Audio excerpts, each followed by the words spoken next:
Hey, what's going on, everybody? Welcome back to Nina Kuni. Last we left off, we went to the Golden Grove and went to Alma Moon, and now we're here back in Motorville to figure out what's wrong with the Great Sage's daughter. We found her soulmate, and now we're trying to break it into this house, I believe, so we have to go in there.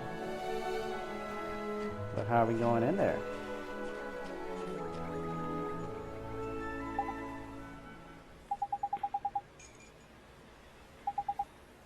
It was P.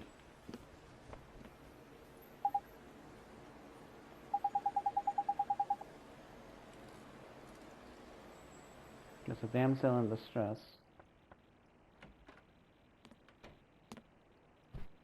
Who are you? My name's Oliver. Don't worry, I'm not crazy. I'm a kid from right here in Motorville. Just like you. I know. I've seen you. You have? I'm sick.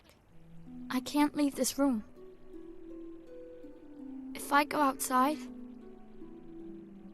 it hurts. So all I can do is look out at the world from my window. That's why they call her Stary Mary. Shh! Don't worry, man. No one can hear me but you. I can talk as loud as I want. Yes, that's why they call me Stary Mary. Tricky, can she hear me? That's what they call me around here. But you knew that already, huh? Oh. I bet you think I'm weird, don't you? No, I don't. It's okay. I don't mind. You should go before my father comes home. Oi, come here a sec. This is proper weird. I've looked as hard as I know how, but she doesn't seem sick at all. She's as fit as a fiddle, in fact. You mean you can tell? I'm Lord High Lord of the Fairies, and of course I can tell. So what is wrong with her? Well, whatever sickness she had might be gone, but something still got a hold over the poor dab. What is it? Oh, nothing. I'm gonna come see you again. Okay, Myrtle? Myrtle, okay. Huh? Well, if you can't leave your room, I'll come to you instead. That way we can be friends. How does that sound? Oliver, you can't. Huh? My father won't allow it. Why You not? should leave. But Myrtle, Wow, that piano solo. Yeah.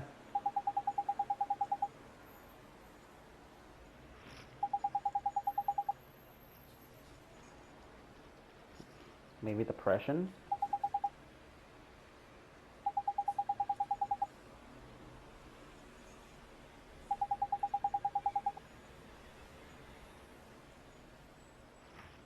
I mean, on one hand, we really sometimes a lot of us are told not to get involved in other people's lives, to stay in your lane and let people stay in theirs. But sometimes you can't help but feel like you need to get involved. Even though unfortunately sometimes that is the wrong thing to do. So really, this is, I guess it goes on a case by case basis. Who knows? I don't remember exactly what happens here. Well, I have an idea, but not exactly how it gets there. So, we're gonna keep going and see what happens. We have to help Murray. Family is important. It's everything. Rusty shut. Alright.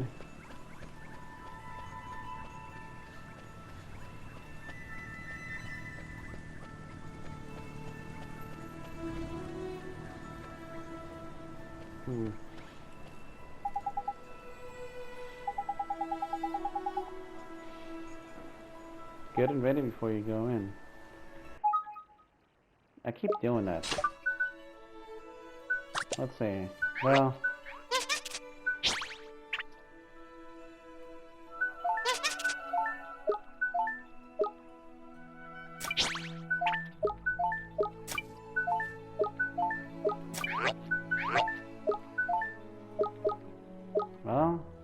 You don't really have anything.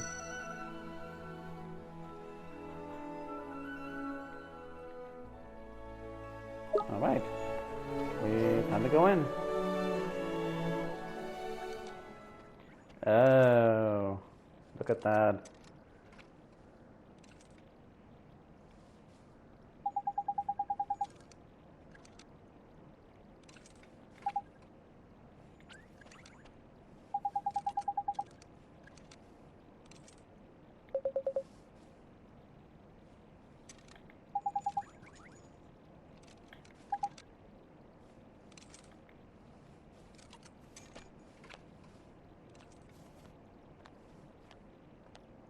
You can already tell she's a lovely lady.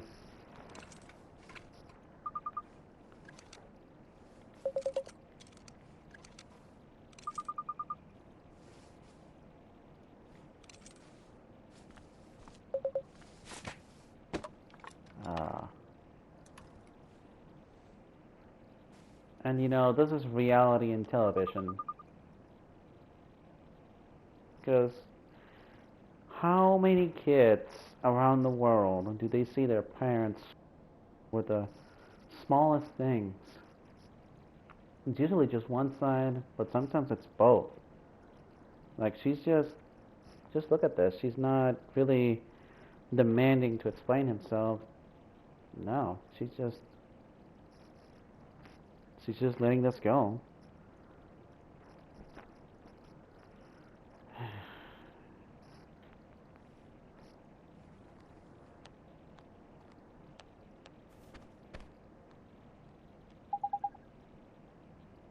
Yeah.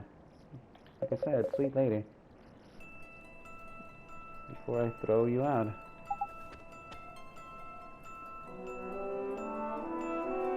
He does look like the old sage, doesn't he?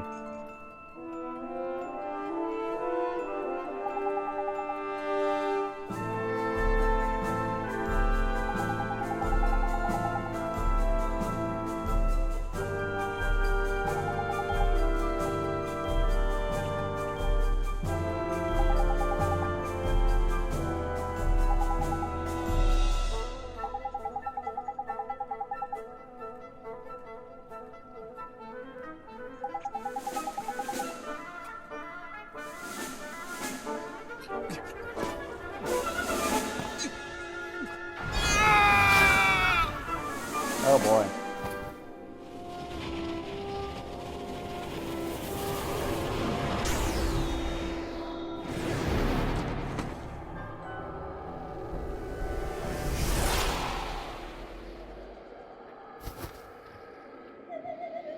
Rusty's nightmare, void of kindness. You are one ugly mother. Oh, come again. Alright. Here goes! Start with the usual.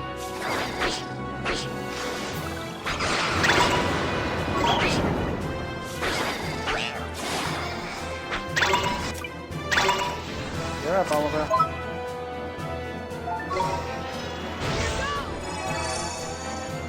Okay.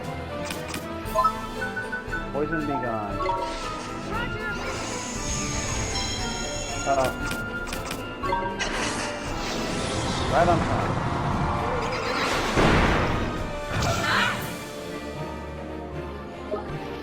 My familiars are supposed to be defending me, and I'm the one taking the hit. Let's see. Oh, right. Alright, Seymour, you're up.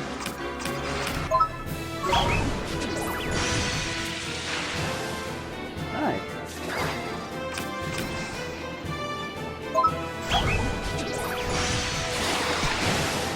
Oh, okay. You're not that hardy, are you?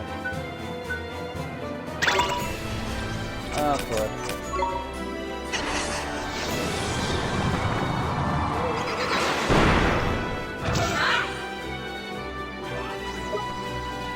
Thank you.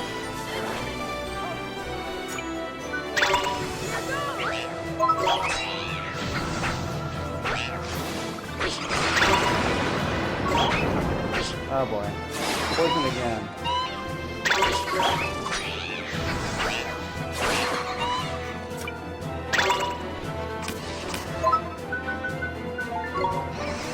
Oh no. No, no, no, come on. Well, I'm done.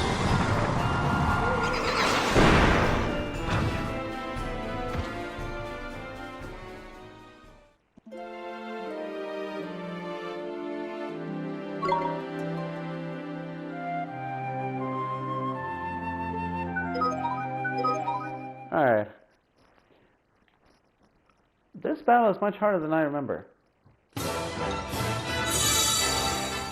Fireball doesn't do that much.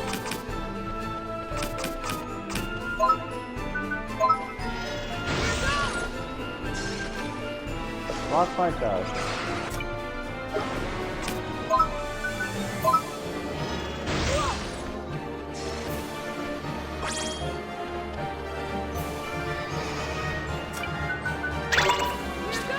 Oh.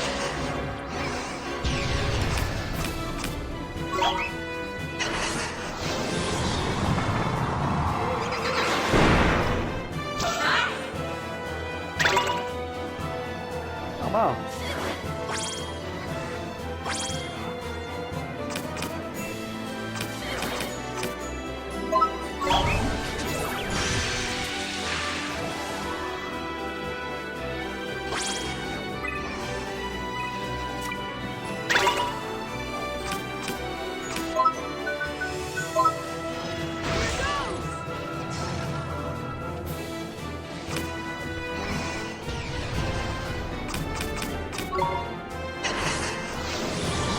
I know we're being a little too defensive right now.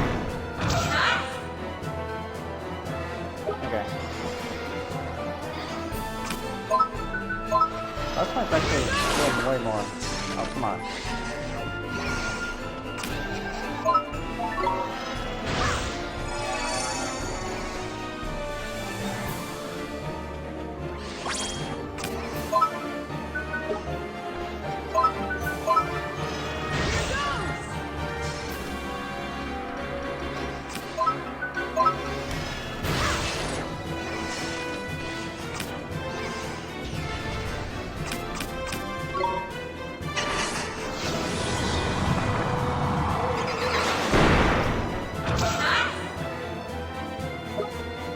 Oh.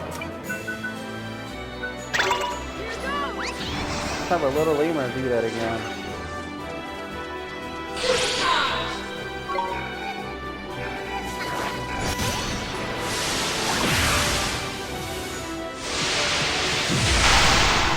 Bam.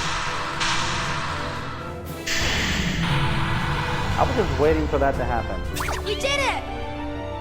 And I'm glad that we did it.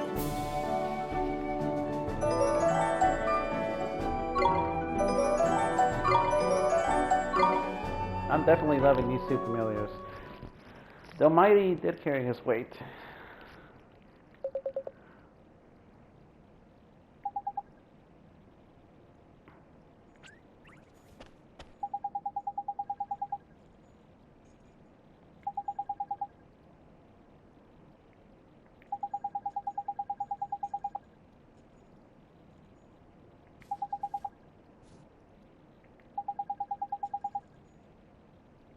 Yeah.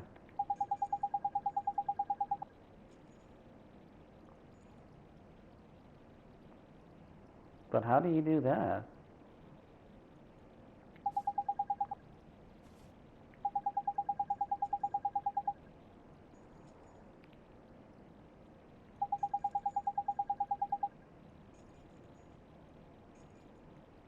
Kindness.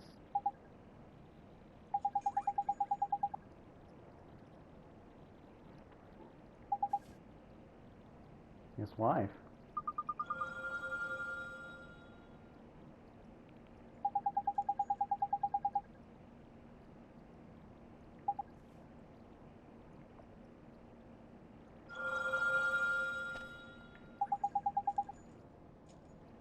Get the Spellman.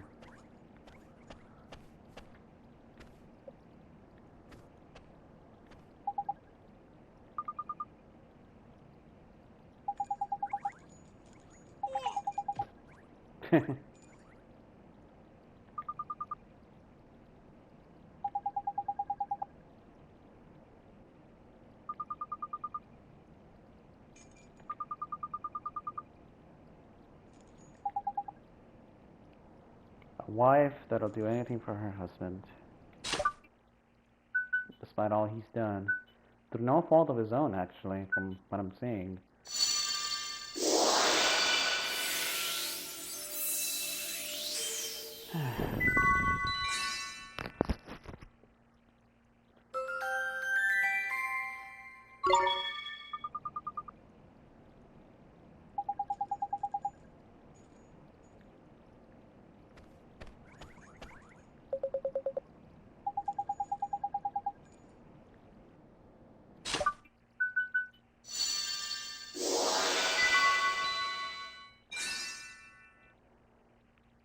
Isn't that what we all need? Just a little kindness in our souls.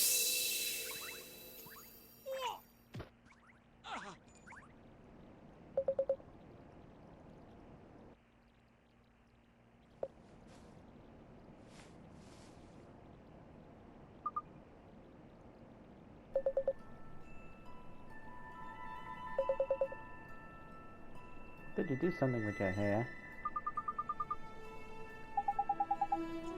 Marital bliss. There's lovely.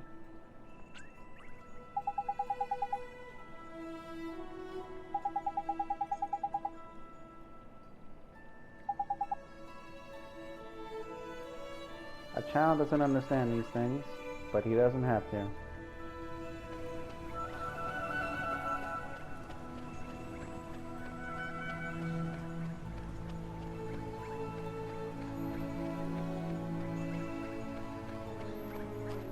Never.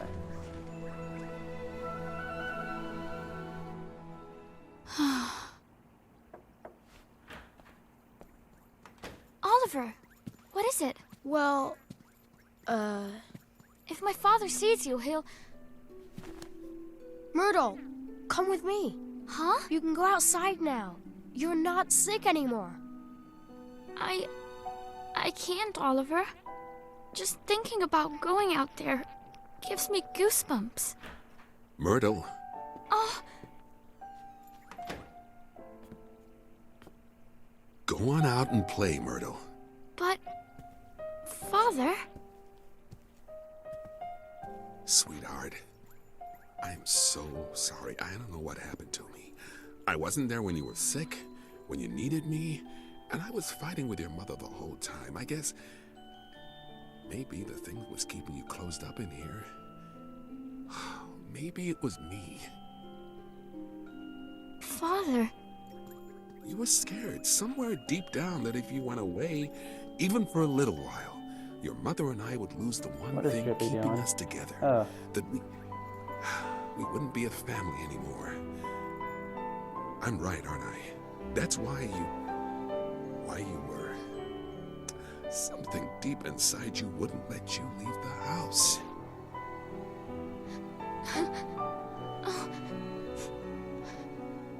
Father, It's all right, sweetheart. Your mother and I, it's gonna be okay. Father! Please, Myrtle. Please forgive me. Oh, I do. Daddy, I do. Are those tears, Bunting? Huh? No, they're not. So much for you being honest. Oliver? Hmm? I'm going to try. I'm going to go outside. Will you come with me? Myrtle. Of course.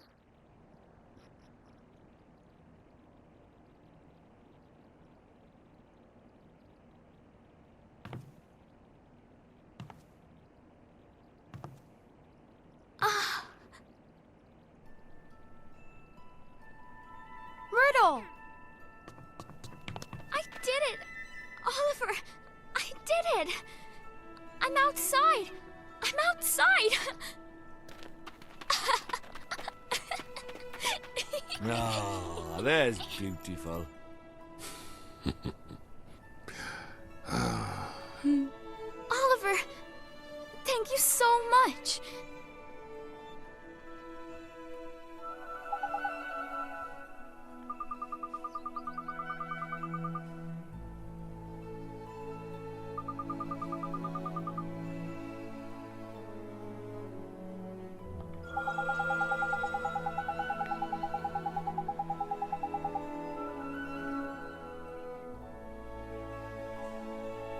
Yep.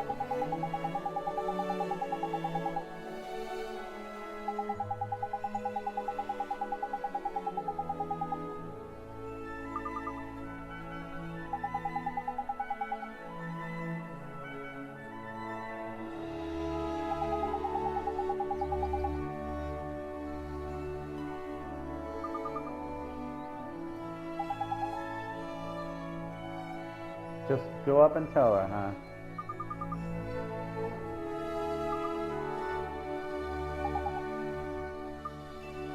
Children are more likely to believe in magic than adults.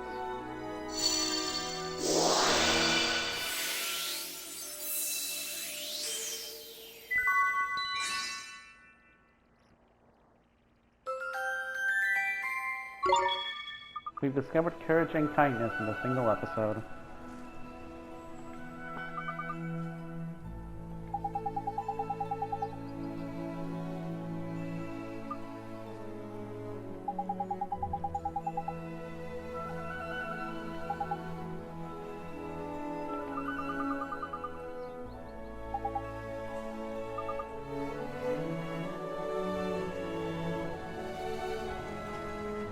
How old is Oliver? Isn't he like 8? Maybe 10 or 12?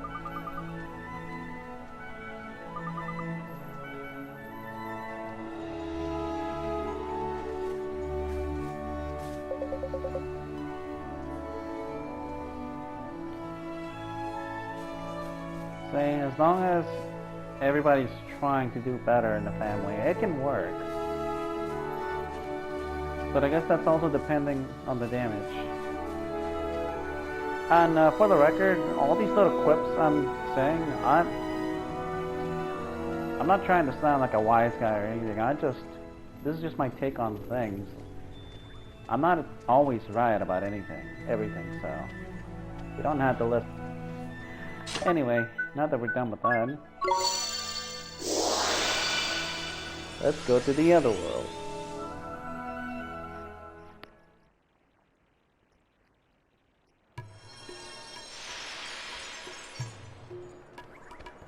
Alright.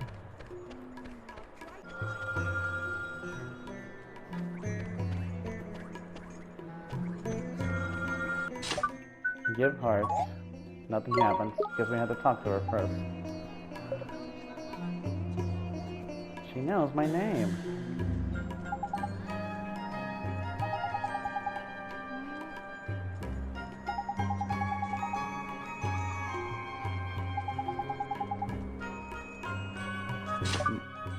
Cool.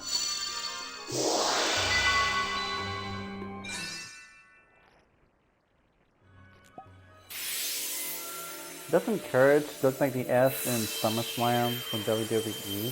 What is this? That's what it reminds me of. Anyway, cutscene happening. Where am I? What happened? It was Shadar. He stole a piece of your heart. My heart? Is it you, Esther? Is it really you? Oh, my dear daughter. Father! Oh, forgive me, my child. You were robbed of your courage. But I have only myself to blame for the loss of my own. Oliver, it is you who taught me this. You have my thanks. You're welcome, Mr. Ashad. I will join you in the fight against Shudar. The day will soon come when the clarion rings out across the land once more. The Clarion? Oh, it's an old story from way back, that is. Back when the world was at peace, like. The three kings of our world combined their skills and knowledge to create a flute that symbolized the great peace. The sound of this flute came to represent the unity of the nations of the world. How long is it now since the call of the clarion was heard? Not since the three kings got into a right old potch and fell out, I heard.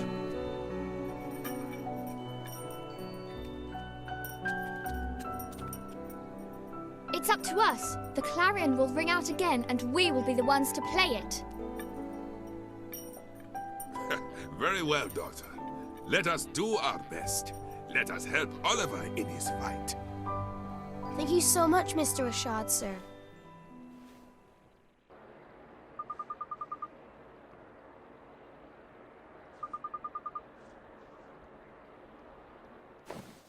And how long since you've used them?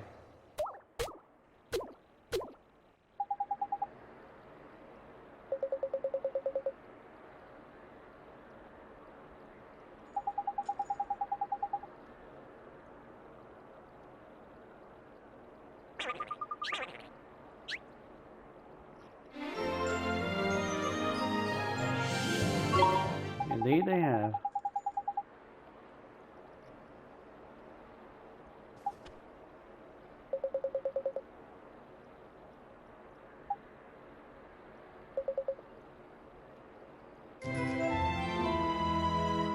Master of puppets, I'm pulling your strings. Secret ingredient. I assume that makes any kind of food tasty. Magic lamp. I assume it's something that lights the way. Pulse. Oh, okay. I think that's an offensive spell, actually.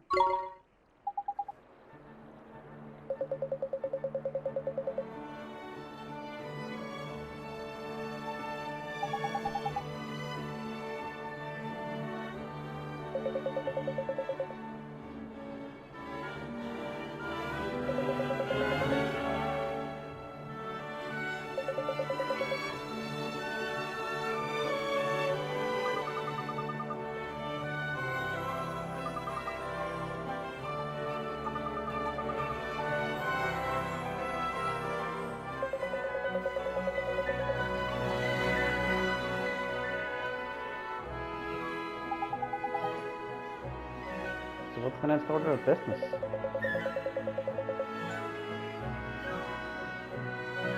That much is true. Yeah?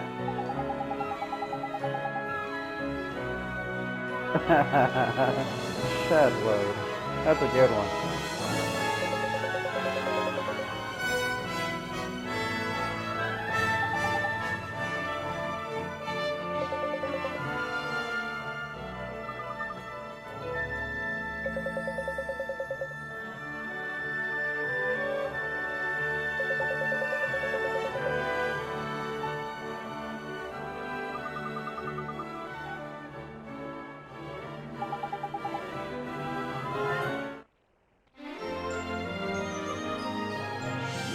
Yeah, but I doubt he's going to be helping us with my shells.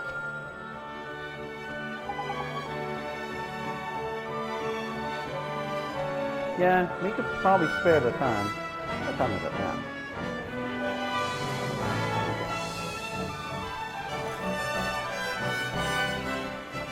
We can probably do a few things before we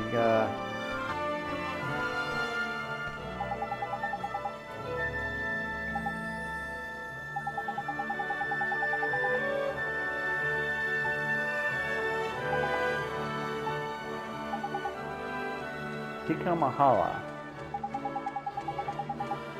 Curry made of tenders and then sesame seeds. Oh, that sounds excellent, actually.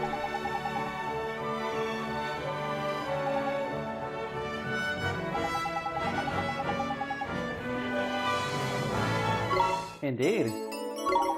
I actually love this quest line.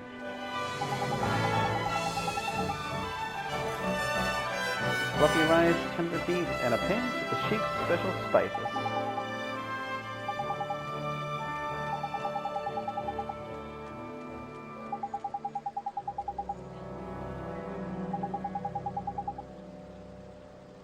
Good luck, friends.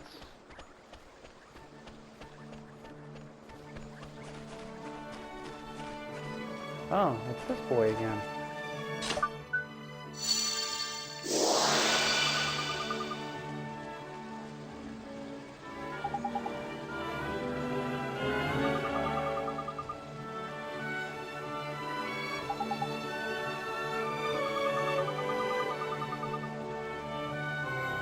Oh!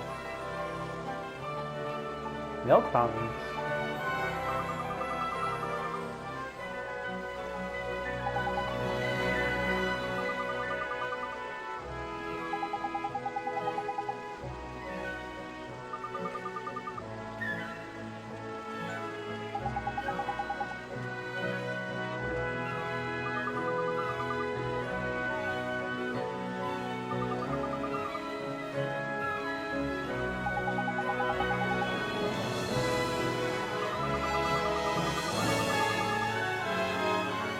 Oh boy.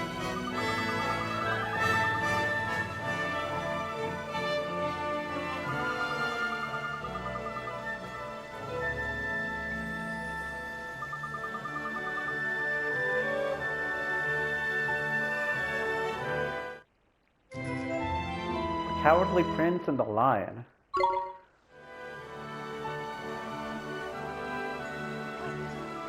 We're gonna go ahead and read it then, because I'm sure that's what he wants us to do.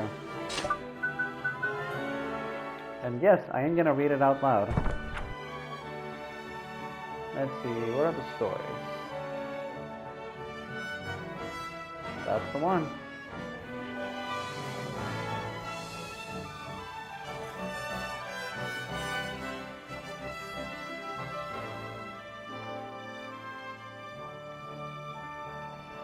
Alright. In a certain country, there lived a prince named Tamalo. He was sharp of mind but weak of spirit. His father was a brave king, strong, wise, and loved by his subjects. But the noble example he set served only to weaken Tamalo's spirit. On one occasion, his father told him thus, "Soon, my boy, it shall be time for me to retire, upon which thou shalt become king."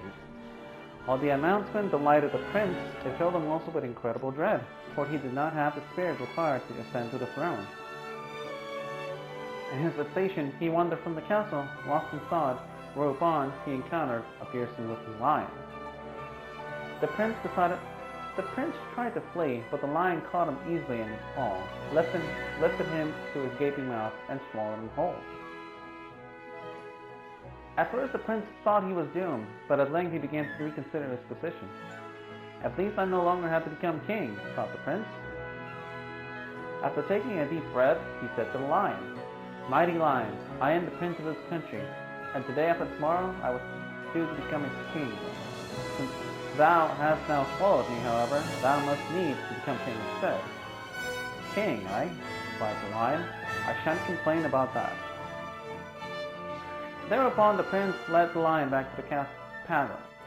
The courtiers were shocked to see the lion enter the palace, but the prince pleaded with them from inside his stomach, and the lion was accepted as king. The lion proved to be quite an aptitude for royal duties. Whensoever there was a dispute in his kingdom, the lion would simply growl at the quarrel. "Stop complaining, or I'll eat you alive." Whensoever a bridge was swept away by a flood, the lion would simply use his paws to rip down the tree and lay it across the river. Regarding taxation and legal matters, the lion was utterly ignorant, for whensoever such problem arose, Prince Tamalo would speak to him from inside his stomach and provide him with a sound solution.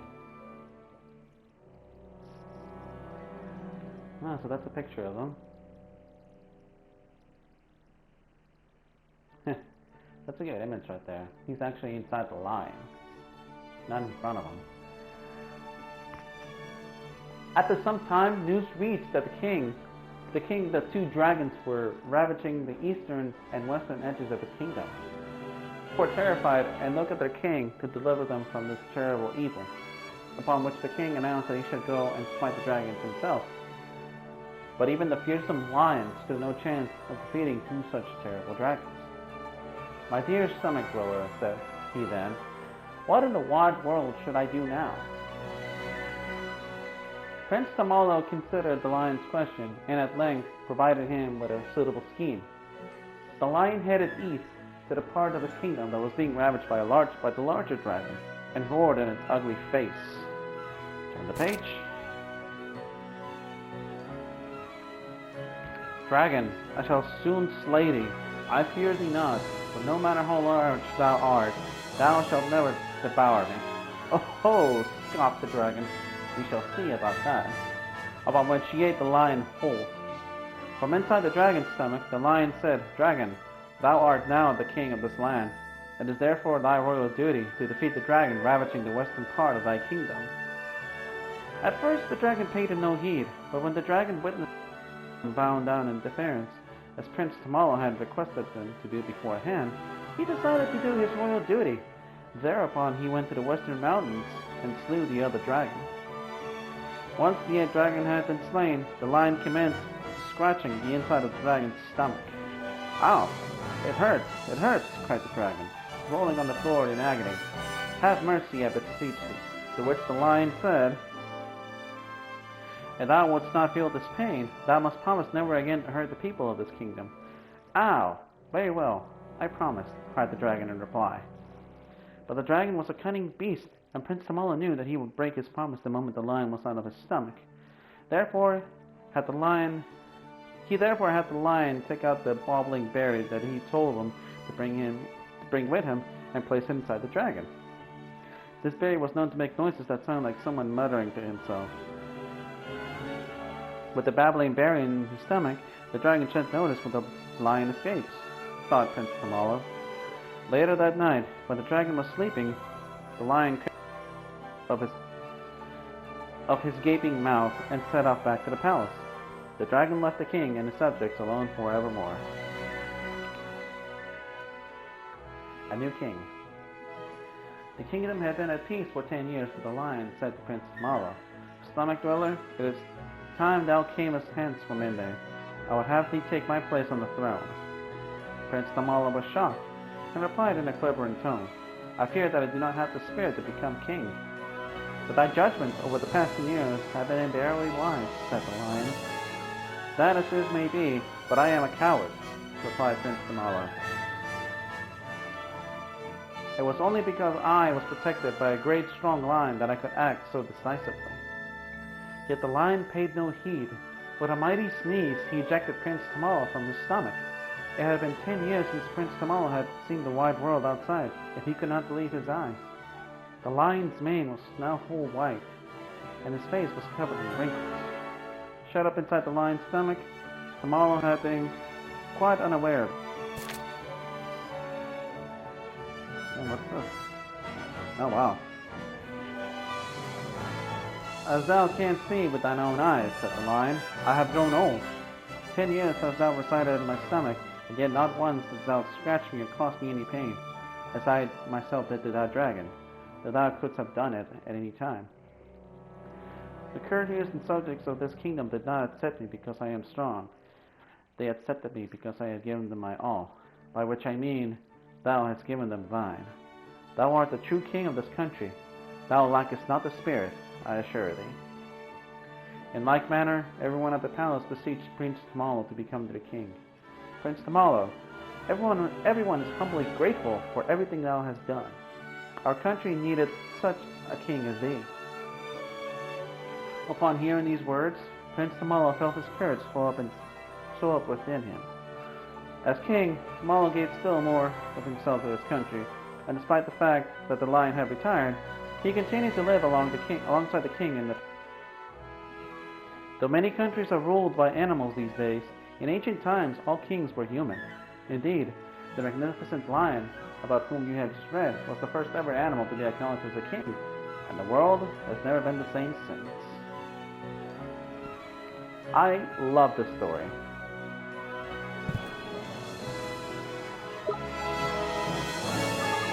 Did you read the story I gave you? Alright, sure.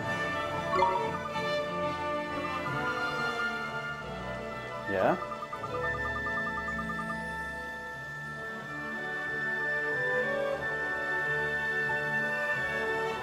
What's the third smallest out of the prince? The dragon of the east was the third smallest.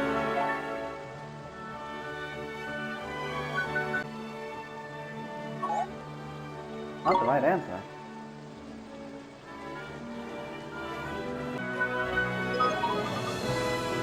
Yeah.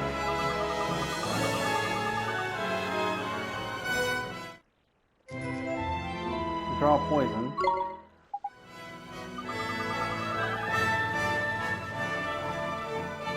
Kind of, I guess.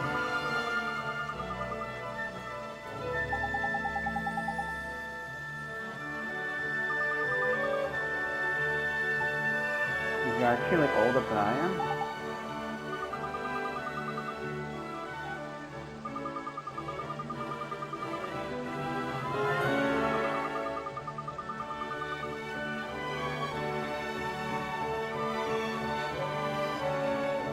Alright, and that's my cue to leave. But thank you all so much for watching. As always, have a great night.